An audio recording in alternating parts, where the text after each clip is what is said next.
এই মসজিদের সাউন্ডের কাজ করেছি, দেখাচ্ছি। মসজিদটা অনেক সুন্দর, উজুখানা মসজিদ। আমরা এটার ভিতরে সাউন্ডের কাজ করেছি, এখানে স্পিকার সেট করেছি। বাইরের স্পিকারগুলো আউটডোরে বসানো, মানে আউটডোর স্পিকারগুলো করে বসানো হচ্ছে। মসজিদের ভিতরের অংশটা অনেক সুন্দর। এই দেখেন, প্রতিটা ফিলারে একটা করে স্পিকার দিয়েছি। এই যে প্রতিটা ফিলারে, ওয়ালে কোনো স্পিকার দেওয়া নাই, ফিলার স্পিকারগুলো দেওয়া। এই যে স্পিকারগুলো, আর যেগুলো সামনের ওয়াল, এটা মসজিদের বারান্দা। এই যে এটা দিয়েছি সামনে। এই যে এগুলো শুধু এই স্পিকারগুলোই আমাদের শুয়ে দেওয়া হয়েছে, মানে শো অবস্থা দেওয়া হয়েছে। সবগুলোই অন্যভাবে দেওয়া হয়েছে। যে এটা 600 বছর পুরনো এই মসজিদটা। যে স্পিকার ওয়ালে দেওয়া নাই, ফিলারে দেওয়া, দেখতে পাচ্ছেন। এই যে ফিলারে দেওয়া স্পিকার না, এটা ওয়ালে দেওয়া সামনের স্পিকারটা।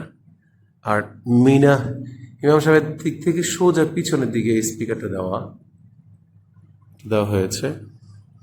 এই যে আমরা দিয়েছি হচ্ছে আমাদের, দেখতে পাচ্ছি আমাদের এখানে দিয়েছি হচ্ছে আমরা টুয়ার সেট আপ। এর মধ্যে হচ্ছে আমাদের সাউন্ড কন্ট্রোলার দেওয়া হয়েছে আমাদের টুয়ার। এই হেডটা দেওয়া হয়েছে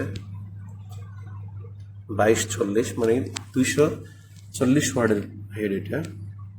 তারপর হচ্ছে PA41000 দেওয়া হয়েছে, প্রফেশনাল মিক্সার পাওয়ার অ্যাম্পলিফায়ার, এটা দেওয়া হয়েছে।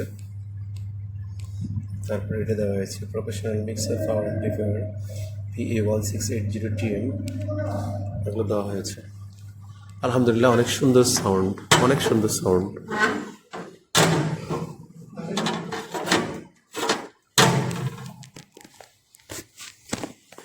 এই জন্যই বলি, সাউন্ড বসানোর সময় স্পিকার কোথায় বসবে এটা খুবই গুরুত্বপূর্ণ। কি ভাবে স্পিকারটা বসাবে, কোন জায়গায় বসালে সাউন্ড সুন্দর হবে, এটা খুবই গুরুত্বপূর্ণ। আর আলহামদুলিল্লাহ আমরা খুব সব ক্যালকুলেশন করে স্পিকারগুলো বসিয়েছি, যার জন্য সাউন্ডটা একদম সুন্দর হয়েছে। আপনি যদি আপনার মসজিদের সাউন্ড সুন্দর করতে চান, আমাদের সাথে যোগাযোগ করেন। ডিসক্রিপশনে এই যে আমাদের ফোন নাম্বার রয়েছে, আপনি চাইলে এখানে ফোন করতে পারেন।